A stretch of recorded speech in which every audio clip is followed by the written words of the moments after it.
Welcome to the debut of a brand new coaches show, the CBC Coaches Show. I'm Erik Holth. I'm here with the men's basketball coach, Cody Henson. Coach, talk about the last week for you guys, your two games this past week. Yeah, a couple another tough opponents. Obviously played at Philander on Tuesday. It's going to be an up and down track meet. We were just a couple minutes away from pulling out that game. We're down a few points with about two and a half minutes to go.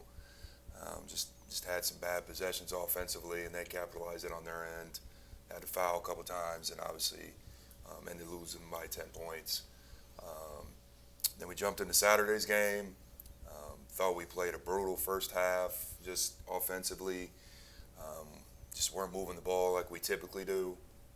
Offense is typically not been our problem throughout the years. It's been the defensive side.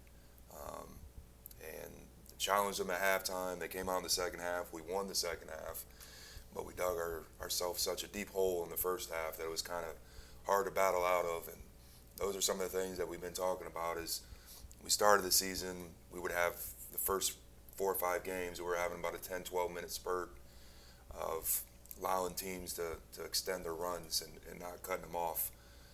Now we're at about a 4.5 minute mark that we're still having, that we're still trying to learn. And a lot of people see the record, they don't understand, but we got a lot of young, inexperienced guys out there, with the exception of maybe Jason Hunt and Ty Johnson, that haven't played super meaningful minutes at the collegiate level. So you look across the country and you look at a lot of people's non-conference schedules. I don't think too many people's playing the schedule that we're playing from top to bottom. Which is good and bad. It's good from the learning standpoint. Obviously, it's bad because our guys aren't seeing the reward and the blessings of getting the wins just yet. But I told them, stay afloat, stay on the ship. We're going in the right direction. We just got to learn how to eliminate that 4.5 minute spurt so far. Talk about Ty. He came back from an injury this week, and a little bit about Mac and how he's improved throughout the season. Yeah, Ty's, we missed him. He's been out for about 6 games.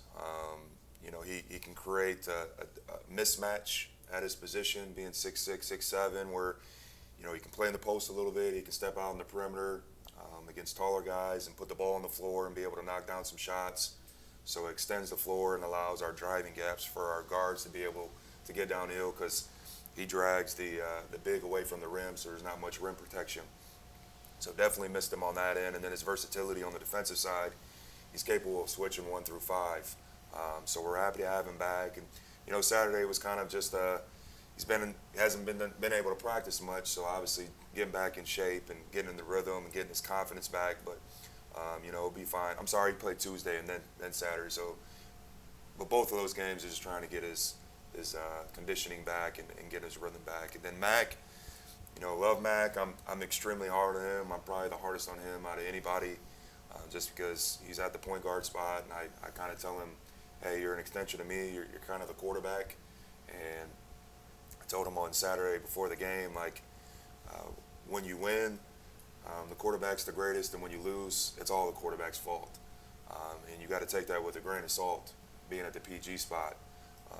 And so, even when I told him that if he's not having a great game, he's got to figure out ways to impact the team and breathe life into those guys and lead them. And he didn't play a ton of minutes last year as a freshman, so this is new for him, throwing him in the fire, especially in a starting role, playing major minutes, trying to lead a team. Phenomenal kid, ambassador for our program, and he's in the SAC program for the men's basketball side, and he's not the most edgy person, which I'm trying to get that out of him, but that takes time, maturity, and growth, and me just continuing to keep preaching on him. But I love his versatility of getting downhill and creating for guys. He's a very unselfish kid, and I'll take that 100% of the time.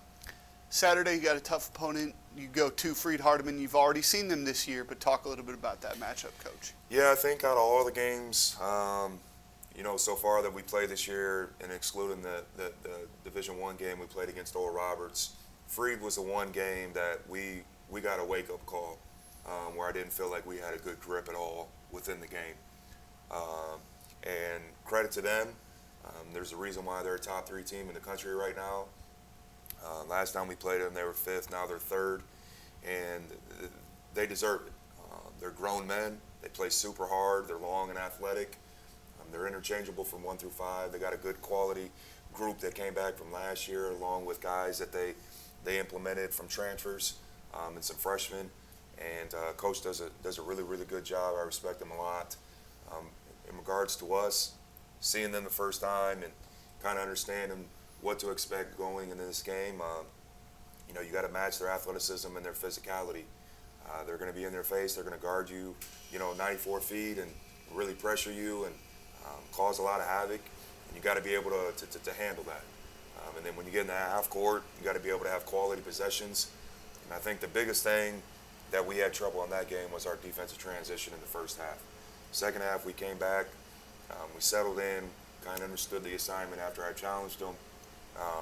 But for that first half was definitely defensive transition, so that's something that we're going to be working this week on. Coach, thanks for joining me, and we'll be right back with an interview with Coach Heffentrager after this. Welcome back to the brand new CBC Coaches Show. I'm Erik Holth. I'm here with the women's basketball coach, Corey Heffentrager. Coach, y'all played last Tuesday against Philander Smith. Just talk to us about that game for us. The outcome wasn't obviously what we wanted, but that was one of our first games back with just about a full healthy team again. We were still missing our point guard, but we made some adjustments from earlier on in the season. The kids bought into the game plan. Unfortunately, it just didn't go the way they want, but, proud of them and the growth that they've had so far. You talked about your roster being a little depleted right now, but you got a few of them back on Tuesday night. Just talk about the impact that those returners kind of made for you guys. They definitely have a strong impact. We were kind of back to our original starting lineup. Not that the kids that were filling those roles, didn't fulfill them well, but when you just have been planning on something all year long and then you kind of lose them last minute, it hurts. But we got some kids back to their normal positions. The ones that were having to start were kind of filling in roles that they normally don't fill in. So it just kind of helped a little bit more with the flow of the game and how we like to do things. 2 games this week. Ecclesia comes in here on Thursday, and then on Saturday you got your conference opener against UHSP. Talk about those matches for us. Already played Ecclesia once. The kids played them solid. I think if we go in and follow the game plan, play our solid game, I think it could be a good game, hopefully getting a win there. Pharmacy, they're a tough conference matchup. Markel does a really good job over there getting his kids ready. They do a kind of different defense that we don't normally see a lot, but I'm excited for it. I think it's a good first matchup and ready for conference to begin. Coach, thanks for joining me today. Thank you. We'll be right back with Coach Ken Profit. Welcome back to the CBC Coaches Show. I'm Erik Holth. I'm here with the wrestling coach, Ken Profit. You guys didn't wrestle this past week, but you've already had 4 events this year. Coach, Yes. Talk about how those 4 have gone this year. We have a fairly new team, so we went as well as we expected to, in the sense of, when you have a team full of freshmen. That first tournament in Kansas was an eye-opener for them, but they actually wrestled very well, a little better than I expected. And from there, it's kind of a domino effect. The first couple tournaments, wrestled pretty decent. Nobody plays, but we're learning. And then we had our first 2 duels, very exciting. Came out with those wins on those 2 duels, but then turned around and went against the number 17 team or 7th team in the nation, and line a bunch of freshmen. That's what's going to happen. But I think we're in the right direction and where we want to be with the guys. It's just like building a house brick by brick. Talk about some of your top performers this year. I know Charles Webb and Kendon Turntine have had a couple of good tournaments. Those are 2 outstanding freshmen right now. That's kind of paving the way for themselves. Also, Mason New, Mason Wynn is doing a great job, representing the upperclassmen and coming from an injury last year that kind of sat him down into the athlete he is right now. He's doing a great job, kind of stepping up as a leader for us in this season. But no, I think each week one of the freshmen are kind of stepping up, taking care of their responsibilities, and we just see the growth. We see the process. This weekend, you guys have a big tournament here in Conway, over at Conway High School. Talk about that tournament and how important it is for you guys. Oh, yeah. That's important twofolds. We get to host. The guys get to sleep in their own bed, wake up and get to compete at home. With our roster being majority in-state, that means a lot of families are going to be there to watch these guys compete. We have some solid teams coming, too. Life University, one of the top 5 teams in the nation. They'll be there. Ozarks will be there. Some of the top JUCOs, NEO will be there. So it's going to be some tough competition right here in our own yard. It's always fun. But the other thing is, we're looking to be professional in the sense of running a good tournament, tournament that the teams want to come back to. So by us moving into the high school and partnering up with the high school, shows great relationship between our program and their program, and just hopefully that growth continue happening.